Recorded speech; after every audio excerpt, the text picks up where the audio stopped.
అపోస్తల కార్యం 3వ అధ్యాయంలో ఒక మాట అంటాడు. ఏంటో తెలుసా? అక్కడ కుంటివాడు కూర్చొని ఉంటే, అయ్యా నాకు ధర్మం చేయంటే ఏమంటాడు తెలుసా? నా దగ్గర వెండి బంగారాలు నా యొద్ద లేవు. అదే శుభ్రంగా ఆ రోజు చేపలు అమ్ముకుంటే వెండి బంగారం ఉండేదిగా. ఏమండి చెప్పండి, స్తోత్రం చెప్పండి. అర్థమవుతుంది చెప్పేది. ఆ రోజు చక్కగా చేపలు ఇచ్చినప్పుడు కమ్మగా చేసుకుంటే డబ్బులు ఎండి బంగారం సంపాదించుకునేవాడుగా అవి వదిలిపెడితే. ఏమండి ఈరోజు చాలామంది దేవుడి నిమిత్తం త్యాగం చేయడానికి ఆలోచన చేస్తారు. అమ్మో అయ్యో అని వదిలేశాడు. ఇప్పుడు అంటాడు నా దగ్గర వెండి బంగారాలు లేవు, నా దగ్గర ఏం లేవు, రూపాయి లేదు, దమ్మిడి లేదు. కొంతమంది అంటారు కదా, రూపాయి పెడితే దమ్మిడి కొనడరా నిన్ను. స్తోత్రం చెప్పండి. రూపాయి పెడితే ఎవడు దమ్మిడి కొండ నిన్ను, దేనికి పనికి రాకుండా పోతావురా నువ్వు అంటారు కొంతమంది.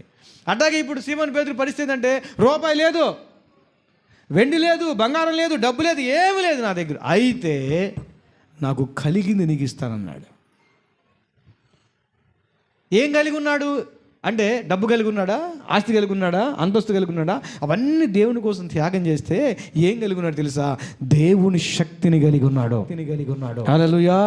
వెండి బంగారం నా దగ్గర ఇదిగో యేసు నామములో లే అంటే ఆ కుంటివాడు, పుట్టింది మొదలుకొని కుంటివాడు, దోగాడుకునే కుంటివాడు, అడుక్కునే కుంటివాడు, ఆ కుంటివాడు అడుక్కుంటూ తిరుగుతున్నటువంటి ఆ వ్యక్తి ఒక్క మాట సీమోను పేతురు పలిగితే శక్తి విడుదలయ్యి పైకి లేచి దిగ్గును నడుచుకుంటూ దేవుడి మధ్యలోకి వెళ్ళిపోయాడు. హల్లెలూయా.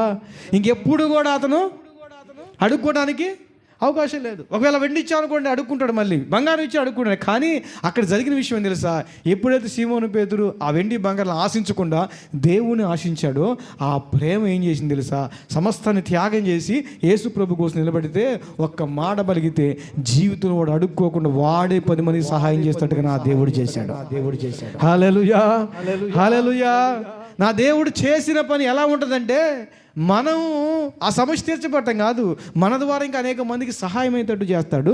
జీవితంలో ఇంకెప్పుడు మళ్ళీ అది మనకి ఎదురు కాకుండా చేస్తాడు.